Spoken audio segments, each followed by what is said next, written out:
ওই অন্ধকার কবরে যাওয়ার পর কেউ তোমার আমার আপন কেউ যাবে না।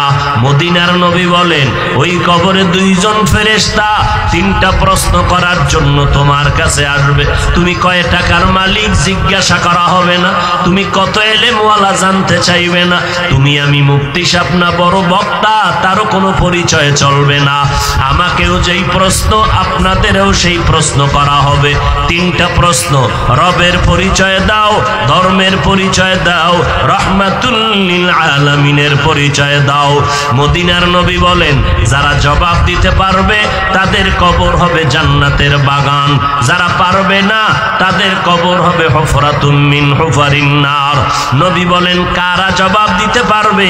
আমি বক্তা পারবো গ্যারান্টি নাই, আমি মাওলানা পারবো গ্যারান্টি নাই।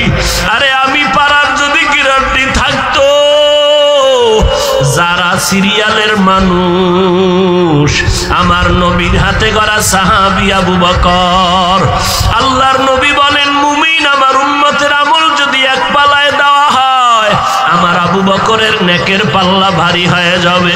ওরে বান্দা, কবরে গিয়া যদি আমি টুপির কারণে জবাব দিতে পারবো গ্যারান্টি থাকতো, আবু বকরের মতো জান্নাতি সাহাবী নামাজে দাঁড়াইয়া রাতের বেলা কান্না করে কাটাইতেন না, ওমরের মতো বান্দা কান্না করতেন না, উসমানের মতো বান্দাটা কান্না করতেন না।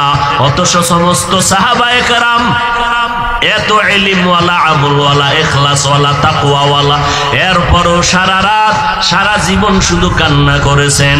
উসমান রাদিয়াল্লাহু তাআলা আনহু কবরের কিনারা দিয়া গেলেই হাউমাউ করে কান্না করতেন।